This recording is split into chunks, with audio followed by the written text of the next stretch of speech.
Ao longo de toda a nossa vida, desde crianças, nós vamos aprendendo valores morais, né? O que é certo ou errado, o que devemos ou não fazer. Em suma, como devemos gerenciar nossas vidas de forma a sermos boas pessoas. Mas será que o nosso comportamento, por mais que acreditemos nisso, é mesmo mais correto? Ou será tudo uma artimanha do demônio para nos desencaminhar? Quais são as estratégias do mal para nos afastar de uma vida moralmente correta? É isso que nós ficamos sabendo de uma forma muito original e bem-humorada nas Cartas de um Diabo a Seu Aprendiz, do C.S. Lewis.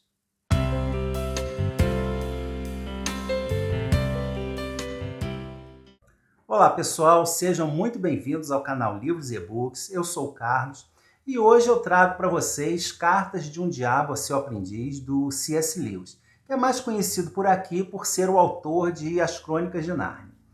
Essa foi uma leitura conjunta promovida pela Patrícia, do canal Because I Read, que já fez também um vídeo, né, contando as impressões dela. O link estará na caixa de descrição. Vá lá conhecer a opinião da Patrícia sobre esse livro e, de quebra, conhecer o canal dela, que tem um conteúdo excelente e muito bem exposto. Esse livro aqui foi publicado em 1942 e dedicado ao Tolkien, que era grande amigo do Lewis e foi quem o converteu ao cristianismo. E já nas Crônicas de Nárnia, o Lewis colocou muito do simbolismo cristão que quem lê apenas como uma história infantil geralmente deixa passar. E isso é uma coisa que não acontece aqui, porque esse viés religioso nas Cartas de um Diabo é totalmente explícito. Mas não fique achando que, por causa disso, é um livro enfadonho ou direcionado apenas a pessoas religiosas. Longe disso. É um livro interessantíssimo, muito original e totalmente irônico. Também não é exatamente um romance, até tem uma historinha de fundo, mas ela é usada para abordar questões teológicas, né? Especialmente as ligadas à tentação e como resistir a ela. E como o próprio nome diz, trata-se de uma série de 31 cartas que saíram ao longo de 1942, ou seja, ainda durante a Segunda Guerra, e que depois foram reunidas em um livro. Essas cartas são de autoria do Maldanado, que é um diabo que ocupa um cargo administrativo na baixarquia, né, que é como é chamada a burocracia do inferno. E ele atua como mentor do seu sobrinho Vermilindo, que é um diabo aprendiz e meio atrapalhado, né, que ainda está aprendendo a tentar uma pessoa, que aqui é chamado de paciente. E esse é o primeiro ponto original do livro, porque nós só temos as cartas do Maldanado. E são cartas bem curtas, né? Mas a escrita do Lewis é tão boa que, através delas, nós ficamos sabendo não só de como o Vermilindo está agindo, quais são as suas dificuldades na tentação, como também o que está acontecendo na vida do paciente. Ao longo das cartas, o Maldanado dá ao Vermilindo uma série de conselhos detalhados sobre como ele pode influenciar o paciente e fazê-lo se afastar de Deus, né, que é chamado aqui de o inimigo. Para os diabos, é incompreensível o amor infinito de Deus pela humanidade e sua confiança na capacidade humana de exercer a virtude, né? Como o Maldanado explica, em determinado momento, os propósitos de Deus e do demônio para a raça humana são diferentes. Enquanto os demônios veem a humanidade como uma espécie de gado que possa se tornar comida, Deus quer servos que no final possam se tornar filhos. E assim, o objetivo principal do diabo seria estimular o egoísmo e o poder nas pessoas, a tal ponto que elas ficassem totalmente à mercê dele, ainda que aparentemente permanecessem integrando a igreja e praticando a religião. O segundo ponto é que, como o livro é escrito nessa perspectiva diferente do normal, ele tem que ser entendido ao contrário. Como assim? Como os conselhos e dicas são dados de um diabo para outro, orientando como corromper uma pessoa, os ensinamentos também devem ser distorcidos, né, se nós quisermos utilizar esses conselhos para melhorarmos a nossa conduta. O Tolkien, quando avaliou a obra, ele não gostou dessa abordagem, né? Ele achou meio perturbador. Mas eu, particularmente, achei um exercício bem interessante, porque nos obriga a ler com atenção e a raciocinar sobre as ações do nosso dia a dia. O paciente do Vermilindo é um cidadão comum, um rapaz solteiro, que ainda mora com a mãe, né, com quem tem alguns atritos, leva uma vida humana típica, né, com todas as suas tentações e falhas, e elas são observadas do ponto de vista do diabo, que tenta ensinar ao sobrinho como utilizar essas falhas em seu proveito.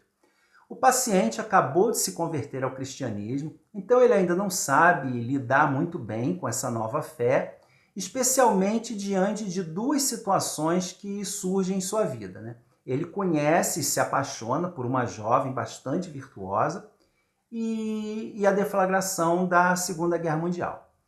O Vermilindo vê essas duas situações como ocasiões perfeitas para conquistar de vez a alma do jovem para o inferno, mas a questão é que ele, por ser iniciante e bastante atrapalhado, faz as coisas de uma forma que não é a melhor para afastá-lo do inimigo.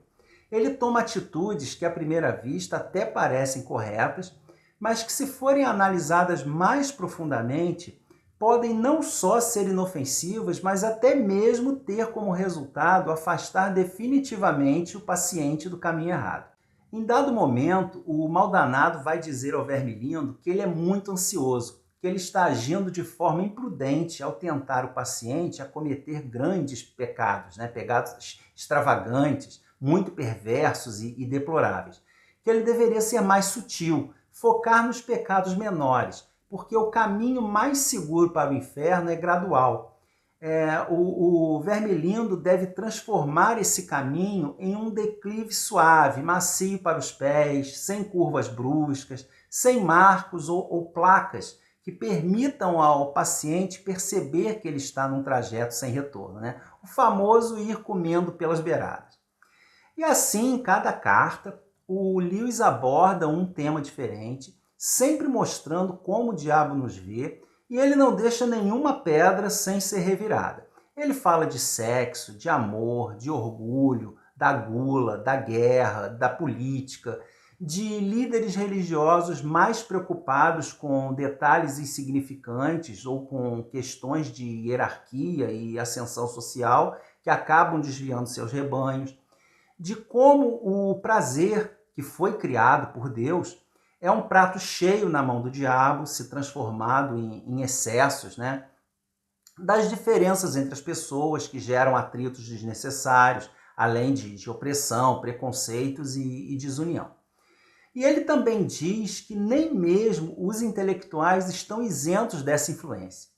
Um dos conselhos do maldanado ao Vermilindo é que ele deve estimular a passividade e a irresponsabilidade do paciente, porque Deus quer que os homens se preocupem com o que fazem, reflitam, enquanto o negócio do diabo é mantê-los pensando sobre o que acontecerá com eles.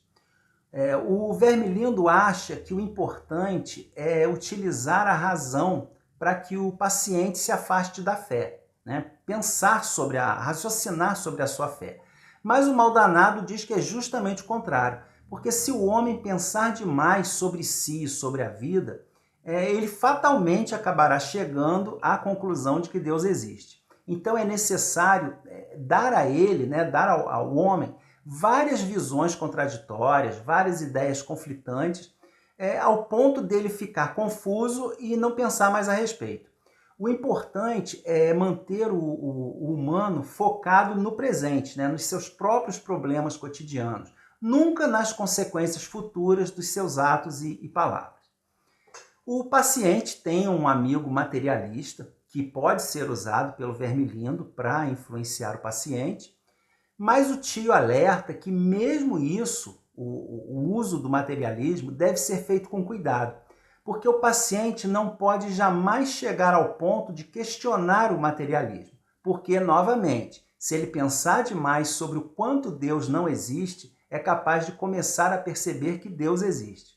Então, o materialismo é útil, mas deve ser mantido em um nível mais básico, né? Preocupação com comida, com dinheiro, com diversão, com sexo ou com qualquer outra tentação mais imediata. Uma outra ameaça da qual o verme lindo deve afastar o paciente a todo custo é a piedade. Ele tem que pensar que piedade é coisa de criança, que não tem a menor utilidade na sua vida. Ele não pode jamais colocar a piedade como centro de sua vida religiosa. Ele não deve se ajoelhar para orar, suas orações devem sempre ser da boca para fora. Ele deve estar na igreja preocupado com o modo como a pessoa ao seu lado está vestida, né? Sem foco na cerimônia, no que está acontecendo ali. E se por conta disso ele se sentir uma pessoa melhor ou um cristão mais autêntico, melhor ainda. A guerra também é uma ameaça velada, porque ao mesmo tempo que estimula o ódio e a morte, ela também desperta a solidariedade, a caridade e o amor ao próximo. Características, né, que o homem tem de melhor. E essa indiferença ao próximo deve começar já dentro de casa, na convivência e no trato do paciente com as pessoas ao seu redor. É importante que os defeitos dos pais, dos filhos, dos cônjuges, dos amigos sejam enfatizados na cabeça do paciente a ponto da pessoa achar que a convivência é impossível e aí os atritos, discórdias e separações acontecem. E dois outros pontos que me chamaram a atenção nas cartas e que são tremendamente atuais foram a importância do pensamento radical, seja ele qual for, principalmente se for irrefletido, né, como forma de divisão e afastamento das pessoas. Algo que nós vimos com muita intensidade no âmbito político nos últimos anos e que ainda estamos vivendo.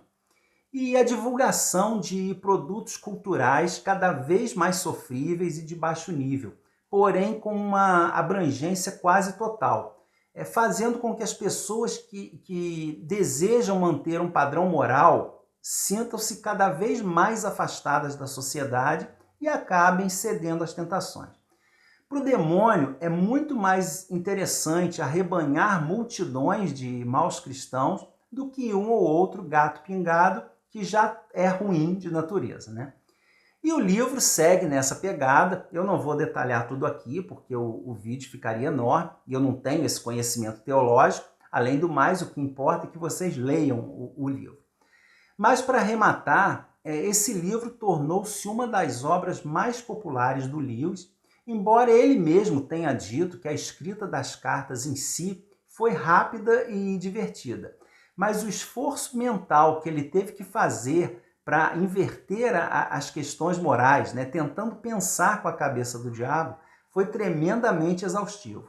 Tanto que, ao publicá-lo, ele afirmou que não escreveria mais nenhuma carta. Mas em 1959, ele publicou um ensaio chamado Maldanado Propõe um Brinde, que passou a ser incluído nas edições de cartas, inclusive nessa, embora sejam obras totalmente independentes. E é um discurso do Maldanado numa solenidade de formatura de novas turmas de demônios, e nesse discurso ele diz que até o século XIX a sociedade britânica era bem dividida, né, com cada um no seu quadrado, mas com a exploração promovida pela Revolução Industrial, que estimulou a pobreza, crianças trabalhando, esse tipo de coisa, Deus começou a incitar nas pessoas um espírito de solidariedade. E esse foi um momento de grande derrota para as forças do inferno. Essa solidariedade entre os trabalhadores, levada ao extremo, gerou o comunismo, que foi devidamente utilizado para espalhar a discórdia no mundo. Porém, apesar do demônio amar o comunismo, né, por causa dessa discórdia toda que ele gerou, além do nazismo ou de qualquer outra doutrina política radical e autoritária, ele acabou percebendo que poderiam arrebanhar ainda mais multidões utilizando a democracia. Mas como fazer isso? Fazendo as pessoas se iludirem achando que, porque a sua cultura e os seus valores são diferentes, eles estão a salvo do comunismo. O povo tem aquela vaga ideia de que democracia é igual à igualdade E assim qualquer coisa diferente fere essa suposta igualdade e, por conseguinte, fere a democracia. Então deve ser combatida. Então a democracia e a igualdade serão armas utilizadas para a expansão da mediocridade, do relativismo e da aceitação de qualquer coisa, por mais inferior que seja, como padrão. E o sistema educacional é a ferramenta ideal para impulsionar essa corrupção gradativa das pessoas, sob o pretexto da igualdade. E através de uma educação nivelada por baixo, calcada apenas em valores materiais, que estimula as crianças à competitividade e a se sentirem superiores ao semelhante desde cedo, a vitória do diabo está garantida. Em resumo, esse é um livro excelente, mas que de forma alguma se restringe ao público cristão, E aqui eu incluo todos que se dizem seguidores de Cristo, independentemente de denominação. Porque ele traz ensinamentos morais valiosos e muito material para a reflexão. E mesmo que você não acredite no capeta ou não concorde com as ideias do Lewis, faça essa leitura. É rápida, gostosa e muito divertida. Mesmo que os nossos sorrisos durante a leitura sejam muitas vezes aquele sorriso meio amarelo, Especialmente nos momentos em que nós que nos percebemos nós mesmos vítimas das tentações em muitas das atitudes que tomamos no nosso dia a dia. É uma delícia de livro. Se você se interessou, pode fazer a compra dele através da Amazon, utilizando o link que eu deixo na caixa de descrição. E se você utilizar esse link para a compra de qualquer produto no site da Amazon, eu recebo uma pequena comissão que é integralmente repassada para uma instituição de assistência social. É uma excelente forma de você também ajudar sem gastar nada mais. E se você já conhece essa obra, eu te convido a compartilhar suas impressões sobre ela aqui embaixo nos comentários. Se gostou do vídeo, deixar sua curtida, fazer sua inscrição se estiver conhecendo o canal agora e, se possível, divulgar o canal para pessoas amigas que também gostem de conteúdo literário. A gente se vê no próximo vídeo. Um grande abraço!